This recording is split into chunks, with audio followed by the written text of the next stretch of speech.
I started watching some of these videos where more people get in motorcycle accidents. And I was looking at it, and I saw a couple I'll talk about in particular that I saw them and I thought, man, there's no way to avoid that one. You know, their GoPro, their point of view.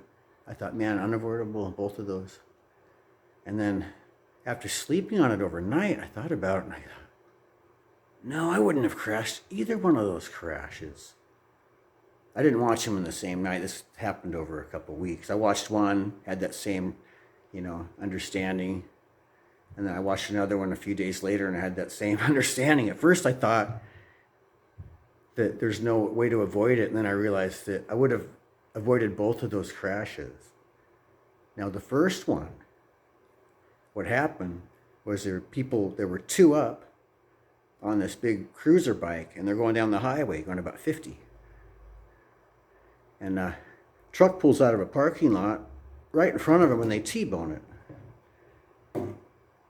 And they couldn't move over because there was an 18-wheeler coming the other way. And so I'm watching the video and I thought, how could you avoid that? And then I watch it again and I thought, you know what? I can see that truck. There's only one truck in the parking lot. You can see he's about to leave. But all of a sudden there's a concrete barrier and trees. Now I can't see him anymore. That means he can't see me now. There's an 18-wheeler coming the other way. I can't move over. But if I slow down a little bit, there's nothing behind the 18-wheeler. That gives me the freedom to move over to the center line area where I would have been and going a little bit slower. And sure enough, the truck pulled out. I would have gotten right around it because the truck stopped with his nose right on the center line. I could have made it around that. It just would have been a really close call, But that wouldn't have happened to me. And then the second one, a guy was coming around this corner on a twisty road, about 35-mile-an-hour corner or something like that. And a deer jumps out and hits his bike and forces him into an oncoming truck and he heads onto this pickup truck because a deer knocked him into it. And I thought that was unavoidable. It just came out of nowhere.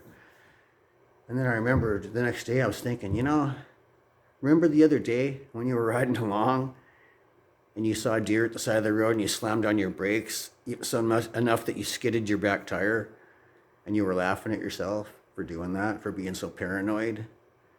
Well, when I see a deer on the side of the road, I slam on my brake. Well, first I make sure nobody's behind me, but I slow way down. For one thing, they have buddies. You might be looking at that one, another one runs across the street. Plus, they're unpredictable. They don't know what a road is. They don't know you're following the blacktop. All they see is you're heading right for them. And they never run straight. You don't know what it's going to do. So there's no way that would have happened either. So you have to be cautious. You have to use discretion and never be complacent.